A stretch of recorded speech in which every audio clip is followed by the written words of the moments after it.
অনেক রিলস দেখে এবার ফাইনাল করলাম উইকেন্ডে আসা যাক এই রেস্টুরেন্টটায়, হাউস অফ রয়্যালস। বাইপাস দিয়ে সল্টলেক স্টেডিয়াম মেট্রো স্টেশনটা ক্রস করে বিধাননগর সাউথ পুলিশ স্টেশনের দিকে যাবার পথে লেফট সাইডে পড়বে। লোকেশন ডিটেলস আমার ডেসক্রিপশনে দেওয়া রইল।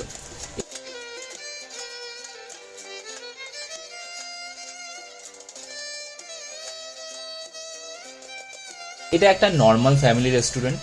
আসলে ফুড ব্লগার্সরা এই রেস্টুরেন্টটার কাবাব বিরিয়ানি থালি নিয়ে এত হাইপ বানিয়েছে, আমরা ভাবলাম দেখাই যাক কি না কি। তাই আমরা চিকেন থালিটাই অর্ডার করে দিলাম। ওভারঅল অ্যাম্বিয়েন্স ঠিকঠাক। আমার মনে হয় স্পেশালি উইন্টার নাইটে এই সিটিং অ্যারেঞ্জমেন্টটা চরম যাবে।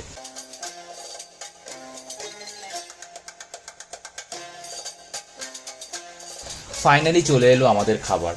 ফুড ব্লগাররা ওয়েলকাম ড্রিঙ্কস পেলেও আমাদের কপালে তা জোটেনি।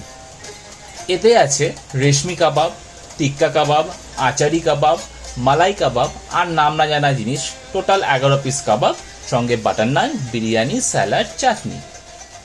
খাবারের পরিমাণ দেখে আমরা দুজনেই অখুশি, কারণ আমরা যেরকম পেটুক এটা আমাদের দুজনের একসাথে পেট ভরাতে পারবে না। যাই হোক, স্টার্ট করে দিলাম সেই দুঃখকে সাইডে রেখে।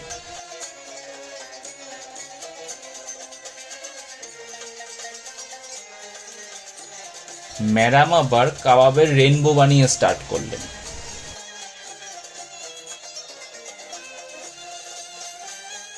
খাবারের টেস্ট ভালোই, স্পেশালি বিরিয়ানিটার চিকেন পিসের সাইজটাও অনেক জায়গার থেকে বড়। এই থালি আমাদের জিএসটি নিয়ে পড়লো 597 রুপিস, আর যদি মাটন থালি নেওয়া হয় দেন অ্যাপ্রক্স 800 প্লাস পড়বে, যদিও তাতে কাবাব চিকেনেরই থাকবে। আমার মনে হয় এই থালিটা একজনের জন্য যথেষ্ট। বিল পেমেন্ট ডান। আজকের মতন টাটা।